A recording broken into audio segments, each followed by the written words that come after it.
My best friend, Jade Shepherd, and I got pregnant at the same time. She gave me a chubby baby charm, saying she'd had it specially blessed for me to help the baby grow strong. However, just 3 months in, my belly had already swollen to an unnatural size, like I was about to give birth at any moment. I went through every test at the hospital, but everything came back normal.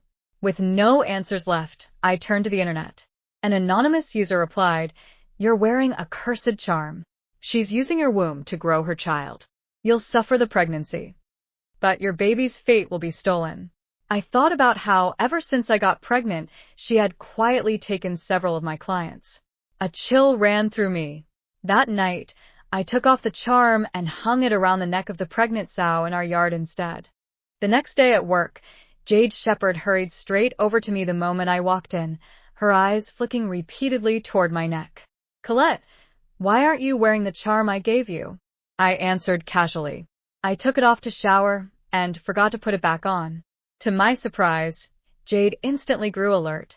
"How could you forget something like that? I had that charm specially blessed for you. It helps the baby develop. Look at you. You've been looking better and better lately, and your belly's already so big. That just proves the charm is working. Why wouldn't you wear it?" Seeing how strongly she reacted, I let out a quiet, inward sneer. "You're worried you can't keep using me to carry it anymore, aren't you?"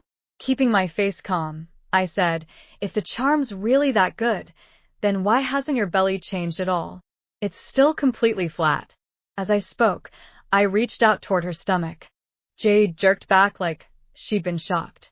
Immediately retreating a step, she pulled out the charm hanging around her neck and gave an awkward smile.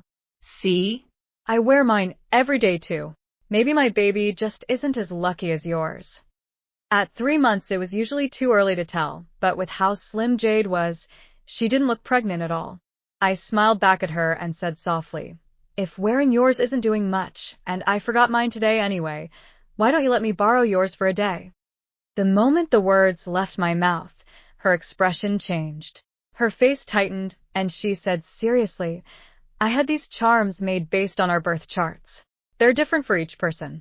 Wearing mine wouldn't do anything for you." The anonymous user had told me there were 2 charms. The one Jade wore could release the child's life essence, while mine absorbed it. As long as she destroyed her own charm before the birth, her child would drain my baby's fate and return to her womb. Watching her reaction now, I felt a cold certainty settle in my chest. So it was true. Jade really was planning to use my body to carry her child. I gave a light laugh. "I was just kidding. Look how stingy you are. If the charm's that good, why would I try to take yours?"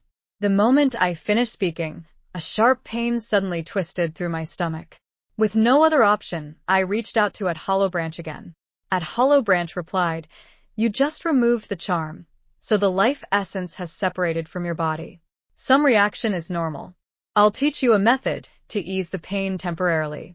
I silently repeated the phrase they gave me several times. Sure enough, the pain gradually faded. When I touched my stomach again, it had noticeably shrunk. I had just let out a breath of relief when another message came through. "I ran the numbers for you. The person who gave you that charm is vicious. She didn't just use your birth data to have it made. She sealed a drop of her own blood inside it. Feeding the charm with blood lets that energy seep into your body. Even if you don't wear it sometimes, she can still use your womb to grow her child." A chill ran down my spine. Hollow Branch continued, "I'll tell you how to break it." That night, as soon as I got home, I followed their instructions and cooked a pot of warm ginger oatmeal with brown sugar. I had 3 full bowls before I finally started to feel better. Just as I finished eating, my phone rang. It was Jade. "Colette, did you lose the charm I gave you?" I frowned slightly. How did she find out so quickly? Nevertheless, I didn't tell her the truth. Instead, I put on a surprised tone. "No, of course not. I've been wearing it the whole time." On the other end of the call, Jade's voice came out fast and tense. "That's good. Colette, you absolutely cannot lose that charm. When I had it blessed, I bound it to the baby. If you lose it, the baby could be in danger." I let out a silent sneer. "The one in danger is you, isn't it?" After hanging up, I told a hollow branch what had happened. They replied immediately. Her child's life essence is currently inside the sow.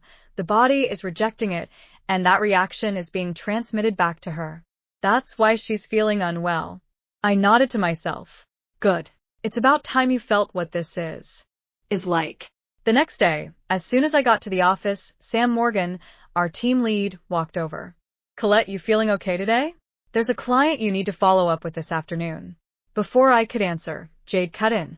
Come on, that's a bit much, don't you think? Colette is already so pregnant. What if something happens while she's out meeting a client? I'll go instead. I looked at her coldly. She'd used this exact move to take several of my clients already. At first I thought she was helping me. I'd even been grateful. But now that I knew the truth, all I felt was a chill. We had gone to the hospital together for our prenatal checkups, and agreed not to tell anyone at work. However, my stomach had grown so large I couldn't hide it anymore. Meanwhile, Jade had managed to conceal her pregnancy perfectly. So lately, she'd been the one handling most of my accounts. This time, I didn't let her. I shoved her aside and said, I'm fine. Jade, you've already taken on so many of my clients. How could I keep troubling you? I'm past the 3-month mark now. It's stable. I'll go. She tried to say something else, but I didn't give her the chance. I grabbed the file from Sam. After Sam walked away, Jade looked at me coldly and said, Did you forget to wear your charm again? I froze for a second, then pulled the charm out from under my clothes. No, I've got it on. To avoid suspicion, I deliberately bought an identical fake and wore it instead. Jade nodded thoughtfully. Good, just make sure you don't take it off. Her tone had grown colder, and it sent a wave of discomfort through me. Not long after, my stomach suddenly seized with violent spasms, swelling again as if someone were inflating a balloon inside me. The pain was so intense I cried out before I could stop myself. In an instant, everyone in the office turned to look at me. I clutched my stomach, trying to steady myself, but the spasms wouldn't stop. Sweat beaded across my forehead, and my face drained of color. Jade stood nearby and said in an exaggerated tone, Colette, didn't you say everything was stable? Why do you look like you're in so much pain? I glared at her, teeth clenched, but the pain was so overwhelming I couldn't speak. Hearing the commotion, Sam came back and shook his head when he saw me. If you're really not feeling well, go home. Don't push yourself. A coworker nearby scoffed. Wow, the office princess finally slipped up in front of us. It's only 3 months. Does it really need to be this dramatic? She probably doesn't watch what she eats. Look how big she is. That's not normal. Serves her right. If you can't handle the job, just quit. Don't hog the position. Our team lead was still working right up until she gave birth. Hearing their words, tears welled up in my eyes. Northbridge Group was publicly listed and known for taking good care of its employees. Before getting pregnant, I'd been the top salesperson for months. I was just about to be promoted to assistant team lead. How could I walk away now? Jade put on a fake look of concern. It's okay, Colette. If you're not feeling well, go home and rest. Northbridge Group won't fire you for being pregnant. Just leave your work to me. I wanted to refuse, but in my current state, there was no way I could keep working. Sam also urged me to take sick leave, so I had no choice but to agree. As I was heading out, Jade leaned in close and whispered in my ear, Don't forget to keep wearing the charm when you get home. You didn't wear it yesterday, and look what happened today. As soon as I got home, I quickly messaged at Hollow Branch. They replied almost immediately. Did your friend give you anything else today? No. I typed back. She didn't give me anything. Did she touch you at all? I thought about it carefully. The only thing she'd touched was the fake charm. I explained everything, and at Hollow Branch responded right away. Check the charm, see if there's anything stuck to it. I picked it up and examined it closely. After a while, I finally noticed a faint red mark. That's it, at Hollow Branch said. She smeared blood infused with a spell onto it. She must have realized it was fake, so she came up with another way. My fists clenched. I hadn't expected her to be this vicious. She wouldn't even give me a single day of peace. She'd already taken too much from me. If this kept going, I'd have nothing left. I asked at Hollow Branch for help again. After a long pause, they finally replied, I do have a way, but I don't know if you can handle it. I can, I replied without hesitation. They explained that while I'd hung the charm on the sow, all it did was make the sow carry Jade's child instead. Now that Jade had realized something was off, she would definitely try other ways to come after me. If I wanted to change the situation, there was only one way, to swap the functions of the two charms. However, since Jade had used her own blood to cast the spell, breaking it would require something steeped in extremely heavy energy. Put simply, at Hollow Branch Road, you need to let something possess you. I hesitated for a moment, then typed back, okay. Following their instructions, I bought a large number of white candles and arranged them into a strange pattern in my home. Soon midnight arrived. I lit each candle one by one, then stood in the center and pierced the skin between my brows. I let the blood drip onto a sheet of yellow paper. Following the instructions, I drew a strange symbol on it, then held it over the flame and burned it. Just then, my phone lit up. It was a message from Jade.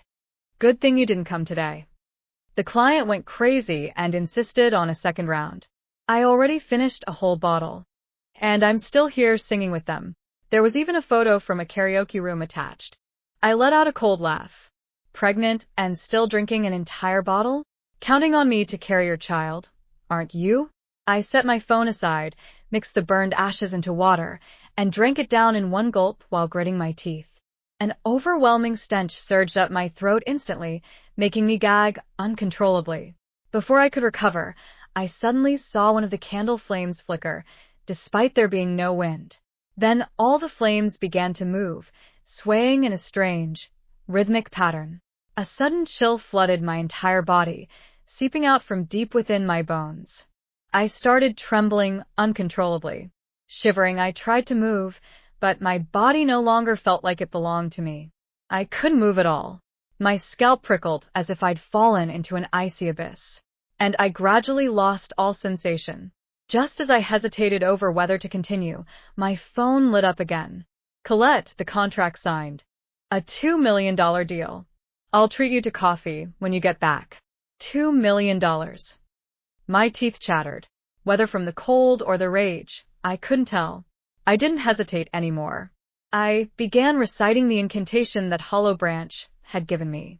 The moment I finished, that icy force surged straight to the top of my head, like it was about to split my skull open. Before I could react, it rushed down to the soles of my feet. My feet went numb with cold, and a thin layer of frost formed across the floor.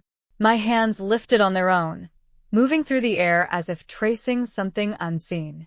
Then they pressed against my stomach, my lips murmuring words I didn't consciously speak. I had no idea how long it lasted, just when I thought I might die. Suddenly, every candle in front of me went out at once. The cold vanished instantly. Control of my body returned. I quickly reached for my stomach. It had deflated like a punctured balloon, the heavy pressure gone completely. I let out a long breath, relief washing over me. I hadn't felt this light in a long time. Just as I was about to rest, my phone rang. Jade's panicked voice came through. Colette, are you not wearing the charm? Why did my stomach suddenly get so big? It hurts. You what? I asked softly, leaning back against the couch while the last traces of cold faded from my body. On the other end, Jade sounded like she was hyperventilating. My stomach, it suddenly got huge. It hurts so bad, Colette. I think something's wrong with the baby. I looked down at my now flat stomach and smiled faintly. No, I said calmly. Nothing's wrong with the baby. What? What's wrong, I whispered, is that you're finally carrying it yourself. Silence. Then her breathing turned sharp and frantic. What did you do? Before I could answer, she screamed. The call cut off. I lowered the phone slowly. For the first time in months, my body felt like it belonged to me again. But at Hollow Branch sent another message almost immediately. You succeeded in reversing the flow, but it isn't over yet. She will try to destroy her own charm before the fetus stabilizes. Once she does, the backlash will hit you both. How do I stop it? I typed. The reply came after a long pause. Destroy the original vessel first. I understood instantly. The charm around the sow's neck. I grabbed my coat and rushed outside into the freezing night. The sow was thrashing violently inside the pen. Its swollen stomach looked horrifying beneath its skin, pulsing unnaturally like something alive was trying to claw its way out. The moment I approached, it let out a shriek so human-like that my blood ran cold. Then I saw it. The charm around its neck had turned black. Cracks spread across its surface like veins. I remembered what Hollow Branch had warned me. When the vessel begins rejecting the stolen fate, the curse will seek a new host. The sow suddenly charged at me. I stumbled backward just as it slammed into the fence hard enough to splinter wood. Its eyes were bloodshot. Foam dripped from its mouth, and hanging from its neck, the charm was glowing faintly red. My hands shook as I grabbed the shovel nearby. The sow rammed the fence again. Again. Each impact sounded almost desperate, like something inside it was trying to escape. I clenched my teeth and swung the shovel downward with all my strength. The charm shattered instantly. A piercing scream exploded through the yard. Not from the sow.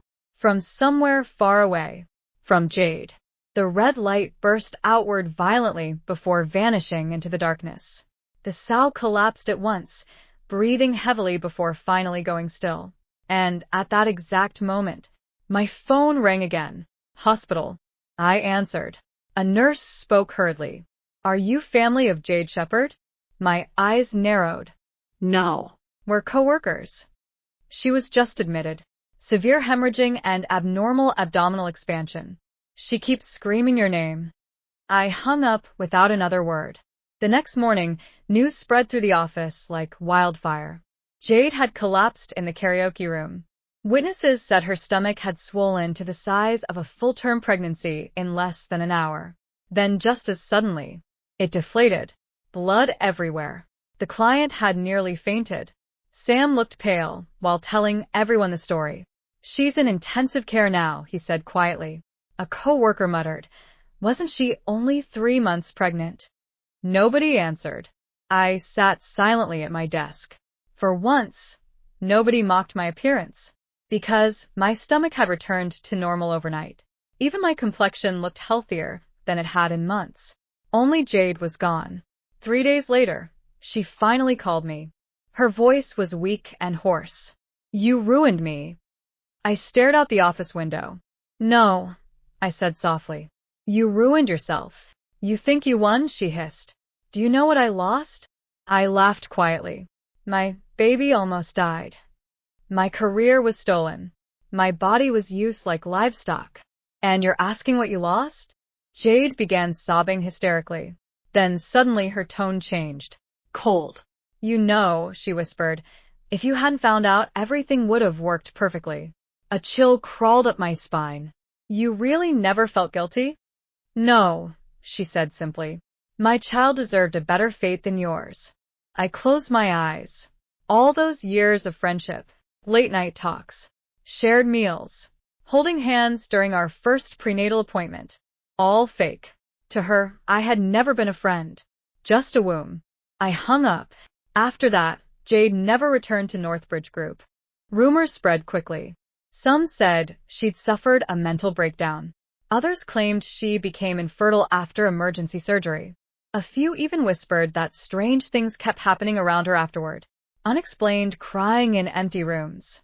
Baby footprints appearing on mirrors. The sound of lullabies in the middle of the night. I never asked if any of it was true. I didn't care anymore. Weeks later, I finally met at Hollow Branch in person. To my surprise, they were just an ordinary-looking young woman running a tiny tea shop tucked into an old alley. Hollow Branch Tea House. She poured me a cup of ginger tea and smiled faintly. You were lucky. I wrapped my hands around the warm cup. What would have happened if I hadn't reversed it in time? Her expression turned serious. You wouldn't have survived the birth. My fingers tightened. The curse would have drained your child completely and transferred everything to hers. Health, fortune, lifespan, even maternal fate. I went cold. And your baby? I instinctively touched my stomach. For the first time since becoming pregnant, I felt a small movement, gentle, alive. Tears instantly filled my eyes. Hollow Branch smiled softly. Now, she said, that one finally belongs to you. The rest of my pregnancy passed peacefully. No more unnatural swelling. No more stabbing pain in the middle of the night. And no more calls from Jade. Occasionally, I still heard rumors about her. Someone claimed she had become obsessed with temples and fortune tellers, spending enormous amounts of money trying to restore what she lost. Someone else said she kept insisting she could still hear a baby crying beside her bed every night. But I never saw her again. I focused only on myself and my child. 3 months later, I gave birth to a healthy baby girl. She was pink-cheeked, loud, and impossibly strong. The nurse laughed while holding her. This little one has powerful lungs. The moment I held her in my arms, I burst into tears. Not from pain, not from fear, relief. For months, I had lived terrified that she would never truly belong to me. But now I could feel it clearly. The bond between us was real, warm, unbreakable. A week after I returned home, there was a knock on my door. When I opened it, my blood froze. Jade stood outside. She looked nothing like before. Her once careful makeup was gone. Her skin was pale and sunken. And though her stomach was flat now, her body looked strangely withered, as if something inside her had been hollowed out. Her eyes dropped immediately to the baby in my arms. Something twisted across her face. Longing, hatred, regret. All this, she whispered hoarsely. It should have been mine. I tightened my hold on my daughter. No, I said calmly. You tried to steal what was never yours. Her expression warped instantly. You don't understand, she snapped. I was supposed to have everything first. The better family, the better husband, the better child. Why should you get it instead of me? She sounded insane, like someone who had spent too long feeding envy until it consumed every human part of her. Then suddenly, she lunged forward. My daughter began crying immediately. Before Jade could even touch us, a fierce gust of freezing wind slammed through the hallway. The lights exploded. Jade screamed. She was thrown backward, violently onto the ground. For one terrifying second, I saw tiny wet footprints appear across the floor between us. Small, like a child's. Jade saw them too. Her face drained of all color. Then she started shrieking hysterically. No, no, don't come near me. She scrambled backward like a madwoman and fled barefoot down the corridor. I never saw her again after that day. A month later, news arrived quietly. Jade's body had been found in an abandoned temple outside the city. No signs of injury, no signs of struggle, only a shattered red charm clutched tightly in her hand. The police ruled it a mental health-related death. But I knew better. Some debts never disappear. Some things taken by force demand repayment eventually.